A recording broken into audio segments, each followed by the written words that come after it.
It's time for DJ Rocky's Secret Files.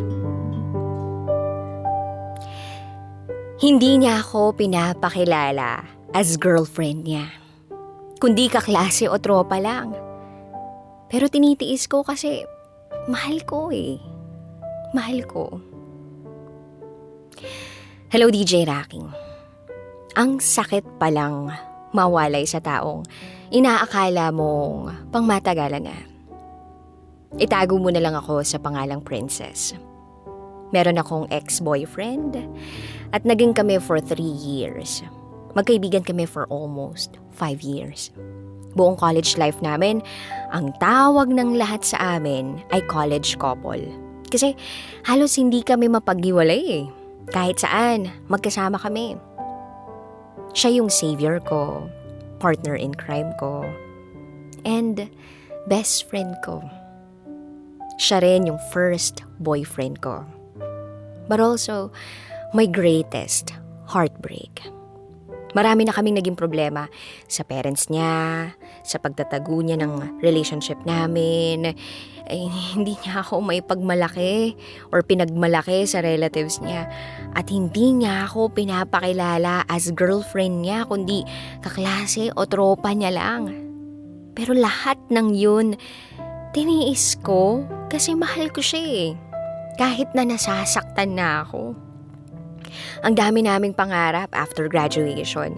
Sabay magtrabaho, sabay mag-licensure examination, bubuo ng negosyo at bubuo ng pamilya. Fast forward, dumating ang lockdown dahil sa COVID. Naging LDR kami. Pero kinaya naman namin.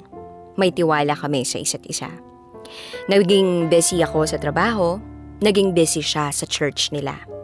Halos sa gabi lang kami nakakapag-usap. Puro update lang. Okay na yun sa amin.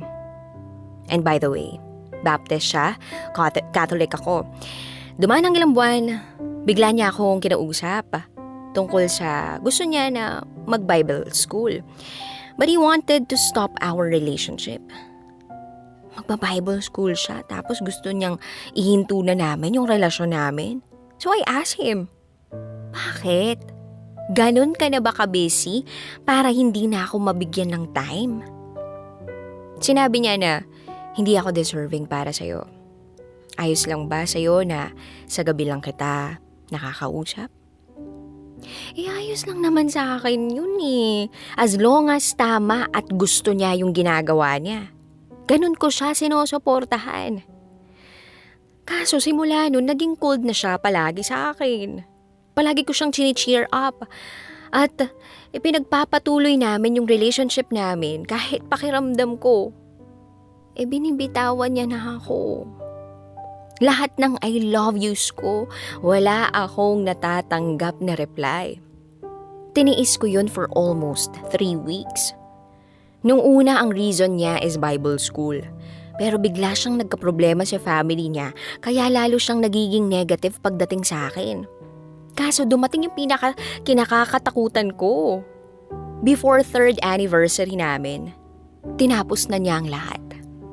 I never thought na ang reason ay bawal sa church nila ang makipagrelasyon sa hindi Baptist.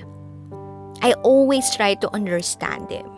Pero kahit anong pilit ko, hindi ko maintindihan kung bakit hindi niya sinabi sa akin una pa lang. Sa tagal namin sa relationship, hindi niya sinabi sa akin na bawal yun, di sana tinulungan ko siya. Willing akong sumama sa kung anong pinaniniwalaan niya. Pero hindi niya raw ako kayang piliin. Kahit umayaw na siya, kinukontak ko pa rin siya. Nag-i-email ako sa kanya to pursue him. To make him come back to me. To make him choose me kahit option lang. Wala ganun ko kamahal. Pero wala akong tatanggap na message sa kanya. Christmas and New Year, binabati ko pa rin siya at palaging ipinapaalala ko sa kanya lahat ng promise niya sa akin. Hindi ako mapapagod na makasama sa mga susunod na birthdays mo kahit magkalayo pa tayo.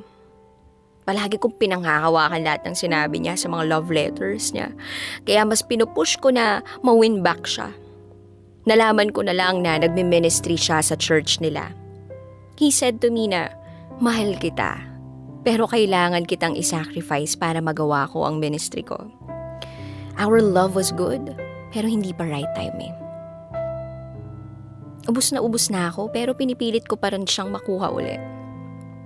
Kahit maghintay ng matagal para lang maibalik siya sa akin, willing akong hintayin siya. I already promised to myself na siyang makakasama ko ng pangmatagalan. Pero palagi niya pa rin sinasabi sa akin na, patuloy lang, kahit hindi na ako ang kasama mo. I won't be coming back, princess. Nakakapanghina yung huli niyang mensahe sa akin. Wala akong masabi, wala akong magawa kundi umiyak. Kailangan ko na bang tumigil? Kailangan ko na bang palayain siya? Kailangan ko na ba siyang tulungan para makapag-move forward na rin ako? It's been 2 months simula nung maghiwalay kami at parang kahapon lang yung nangyari. Kasi ang sakit-sakit pa rin. Masaya na siya sa ginagawa niya pero ito pa rin ako, nakakulong at nalulunod sa nakaraan. Patuloy pa rin kitang mamahalin kahit ayaw mo na. Aantayin pa rin kita even if it takes years. Mamahalin pa rin kita kung paano kita minahal nung una. Muli, ako si Princess at ito ang aking secret file. Always your number one SM radio station. Love Radio. Kabisyo, nakarelate ka ba sa secret file na binasa ko? Kung nakarelate ka, mag-subscribe ka na dito sa aming YouTube channel at pindutin mo na rin ang notification bell para updated ka sa mga susunod na episodes ng DJ Rocky Secret File.